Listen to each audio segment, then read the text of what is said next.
www.jamiamadiniyajadid.org. WhatsApp group number +92 333 424 9302. الحمدللہ رب العالمین والصلاة والسلام على خیر خلقہ سیدنا و مولانا محمد وآلہ واصحابہ اجمعین، اما بعد۔ اسلام میں حرام اور حلال دو چیزیں بہت اہم ہیں، اور اسلام کی تعلیمات کا بنیادی حصہ ہیں، اور اسلام کی ایک خاص امتیازی شان ہے اس میں، جو کسی مذہب کو حاصل نہیں ہے، کیونکہ حلال کو حرام سمجھ لے آدمی تو بھی نقصان میں رہتا ہے، اور حرام کو حلال جان لے تو بھی نقصان میں رہتا ہے۔ تو اس کا کیا آسان طریقہ اور اصول کیا ہے جس سے ہم سمجھیں کہ یہ حلال ہے اور یہ حرام ہے؟ عام حالات میں موٹا موٹا فرق معلوم کرنے کے لیے حرام اور حلال میں کیا تعلیم ہے اسلام کی، کیا اصول ہیں، کیا قوانین اور ضوابط ہیں، یہ ہر آدمی سیکھ سکتا ہے اور سمجھ سکتا ہے، اور اس کی روشنی میں موٹی موٹی چیزیں وہ سمجھ لے گا خود بخود کہ یہ حلال اور یہ حرام ہے۔ تفصیلی چیزیں جاننے کے لیے تو پھر پڑھنا پڑتا ہے، وہ تو پھر علماء کو معلوم ہوتی ہیں، ان سے پوچھنا پڑے گا، لیکن ایک عام قانون اور ضابطہ حرام اور حلال کا فرق کرنے کے لیے وہ اسلام نے بیان کر دی ہیں موٹی موٹی۔ ایک تو یہ ہے کہ نجاست ہو، سب سے پہلی چیز یہ حرام ہونے کے لیے کہ وہ ناپاک اور نجاست ہو۔ تو اس کا مطلب ہے ناپاکی ہوگی، نجاست ہوگی، وہ حرام ہے، اور نجاست نہیں ہوگی تو یہ حلال ہے۔ تو یہ آسان سی موٹی سی بات ہے۔ اب ناپاک جیسے پیشاب ہے، پاخانہ ہے، مردار ہے، خون ہے، یہ سب ناپاک ہیں، لہذا ناپاک ہیں تو یہ حرام بھی ہے۔ یہ ہر آدمی اتنی سی بات اگر سیکھ لے تو اسے پتہ چل جائے گا کہ یہ چونکہ ناپاک ہے اس لیے حرام ہے۔ پیشاب کیوں ناپاک ہے؟ پیشاب کیوں حرام ہے؟ اس لیے کہ ناپاک ہے۔ پاخانہ، گوبر، جانوروں کا فضلہ کیوں حرام ہے؟ اس لیے کہ یہ ناپاک ہے۔ آسان سی بات ہے۔ تو جو ناپاک ہے وہ چیز حرام ہو گئی۔ تو معلوم ہوا کہ جو ناپاک نہیں ہے وہ حرام بھی نہیں ہے۔ تو ایک تو یہ ہے معلوم کرنے کا طریقہ کہ وہ نجاست ہوگی تو اس سے پتہ چل جائے گا یہ حرام ہے۔ دوسری چیز ہے گھن، استخباث، کہ اس سے گھن آتی ہے طبیعت میں، فطرتاً اس سے طبیعت گھن کھاتی ہے۔ آپ کو کسی نے نہیں بتایا کہ یہ حرام ہے یا حلال، لیکن عام طور پر لوگوں کو اس سے گھن آتی ہے۔ تو یہ بھی وجہ ہے، اس سے بھی آپ فیصلہ کر لیں گے کہ یہ حلال نہیں ہے، یہ حرام ہے۔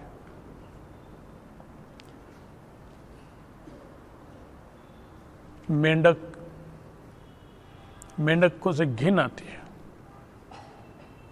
بجو،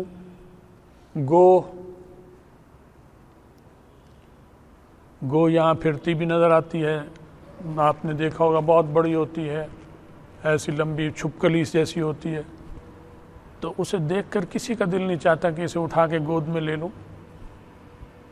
اسے گھر میں لے جاؤں، اسے اپنے پاس بٹھاؤں گود میں، کسی کا دل نہیں چاہے گا یہ۔ لہذا معلوم ہوا کہ یہ کیا ہے، اس سے فطری، اور صرف آپ کو نہیں ہر ایک کو، اگر بیوی کے سامنے لے جائیں گے وہ ڈر کے چیخیں مارنی شروع کر دے گی، کسی اور کے پاس لے جائیں گے بستر میں اٹھ کے بھاگ جائے گا بستر چھوڑ کر۔ تو یہ چیزیں، کچھوا، مینڈک، یہ سب گھن آتی ہے، کیونکہ اس سے گھن آ رہی ہے تو یہ بھی کیا ہو گئی، حرام ہے۔ جب حرام ہے تو پتہ چل گیا کہ یہ حلال نہیں ہے، یہ کیا ہے، ناپاک ہے۔ یہ حرام ہے نہیں، حلال اور حرام، اس کا ضابطہ ایک پہلا کیا بتایا کہ وہ ناپاک ہو، دوسرا اصول کیا ہے کہ اس سے گھن آتی ہو، استخباث ہو، تیسری چیز نشہ، کہ اگر اس میں نشہ آ رہا ہے تو یہ کیا ہے، حرام ہے۔ نشہ نہیں ہے تو یہ کیا ہے، حلال ہے۔ تو یہ حرام اور حلال ہونے کا فرق معلوم کرنے کے لیے جو جاننا ہے وہ یہ، اس سے پتہ چل جائے گا آپ کو۔ آپ یہ یاد رکھیں، اتنا سمجھ لیں کہ یہ چیز جو ہے، اس سے اگر گھن آتی ہے تو یہ کیا ہے، گھنا تو یہ حرام۔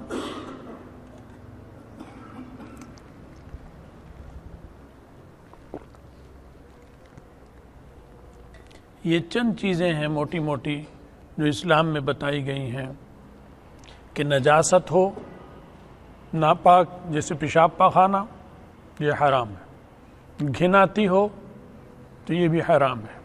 نشہ، یہ بھی حرام ہے۔ اب ہمارے ارد گرد جو چیزیں ہیں وہ ان میں جمادات ہیں، ان میں نباتات ہیں، ان میں حیوانات ہیں۔ یہ تین چیزیں ہیں جو ہمارے ارد گرد ہیں، ہم بھی اسی میں سے ایک ہیں۔ مثلا جمادات ہیں، یہ پتھر یا عمارت، یہ سب کیا ہے، جمادات۔ پورا کرۂ ارض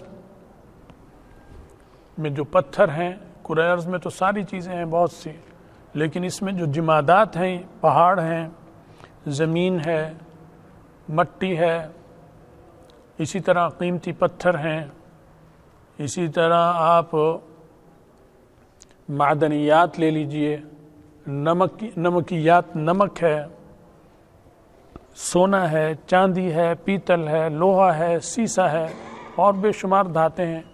یہ ساری چیزیں کیا ہیں، جمادات ہیں۔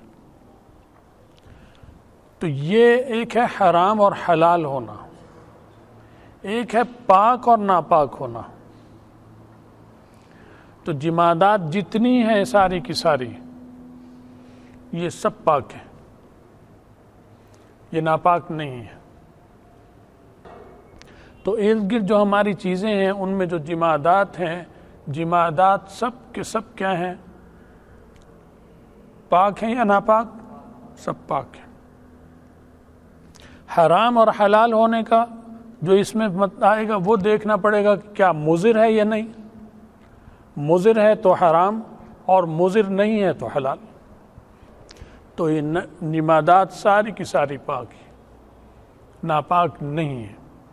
اسی طرح نباتات، ہمارے گرد نباتات ہیں، درخت ہیں، کھیت ہیں، گھاس ہے، جڑی بوٹیاں ہیں، بے شمار جنگلات بھرے پڑے ہیں، یہ سارے کے سارے نباتات ہیں۔ یہ کیا ہیں، پاک ناپاک، سب پاک ہیں، ناپاک نہیں ہے۔ ہاں، حلال اور حرام ان میں ہوں گے۔ جو مضر ہے وہ حرام ہو جائے گا، جو مضر نہیں ہے وہ حلال ہو جائے گا۔ تو نباتات بھی سارے کے سارے کیا ہیں، پاک ہیں، ناپاک نہیں ہیں۔ نشے کی ڈلی رکھی ہوئی ہے، افیم کی، حرام تو ہے، ناپاک نہیں ہے۔ اسے ہاتھ لگ گیا، ہاتھ ناپاک نہیں ہوگا۔ کپڑے لگ گئے، آپ ایسے جھولی بھر کر لے جائیں، وہاں سے ادھر ڈال دیں، ادھر سے ادھر ڈال دیں، کپڑے ناپاک نہیں ہوں گے۔ تو پاک تو ہے وہ، لیکن حلال نہیں ہے وہ حرام نشے کی وجہ سے۔ تو نباتات بھی سارے کے سارے کیا ہیں؟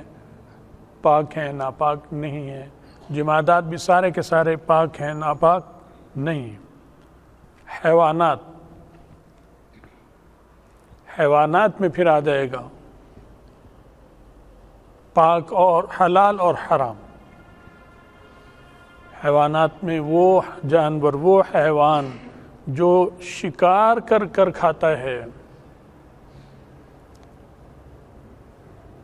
چاہے وہ جانور ہو، یعنی چاہے وہ چرند ہو، چاہے وہ پرند ہو، چرند اور پرند، جانور ہو یا پرندہ ہو، ان میں سے جو شکار کر کر کھاتے ہیں وہ سب حرام ہے۔ یہ اصول ایک موٹا سا بتایا گیا ہے کہ شکار کرتے ہیں، جیسے کہ چیتا ہے، بھیڑیا ہے، کتا ہے، بلی ہے۔ اب بلی ہے تو پاک، گو ناپاک ہے، لیکن بلی پاک ہے، حلال نہیں ہے، اس اصول کے تحت کہ وہ شکار کر کر کھاتی ہے، وہ چیر پھاڑ کرتی ہے۔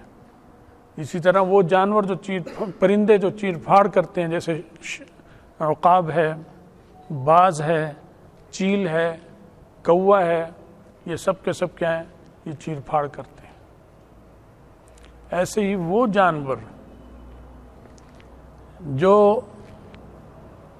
جن سے گھن آتی ہے، ایسا جانور بھی ہے پرندہ کہ گھن آتی ہے اس سے، لیکن وہ شکار نہیں کرتا، لیکن کھاتا وہ مردار ہے، اس کی خوراک مردار ہے، تو اس کا گوشت پوست سب مردار سے تیار ہوا ہے۔ جیسے گدھ، تو گدھ شکار نہیں کرتا، وہ جانوروں کے گرد مردار کا تلاش میں رہتا ہے، جہاں کوئی مردہ چیز پڑی ہوگی، چاہے وہ جانور ہو چاہے انسان ہو، وہاں وہ آ کر ان کو نوچتا ہے اور وہ کھاتا ہے ان کو۔ تو اب اس ساری چیزیں جو کھاتا ہے، خوراک اس کی وہ مردار ہے، حرام چیزیں کھاتا ہے، اس سے یہ پلتا بڑھتا ہے، تو یہ بھی کیا ہو گیا؟ یہ بھی حرام ہے، یہ کھانے کے لیے قابل نہیں ہے۔ اور بھی کچھ چیزیں ہیں فقہ میں بتائی ہیں، تھوڑی تھوڑی کر کے انشاءاللہ پھر بتائیں گے، وقت پورا ہو گیا۔ اللہ تعالیٰ آپ کو ہمیں سب کو دین کی سمجھ بھی دے اور پڑھنے کی توفیق دے۔ اصل کوشش کریں کہ دین پڑھیں اور سیکھیں۔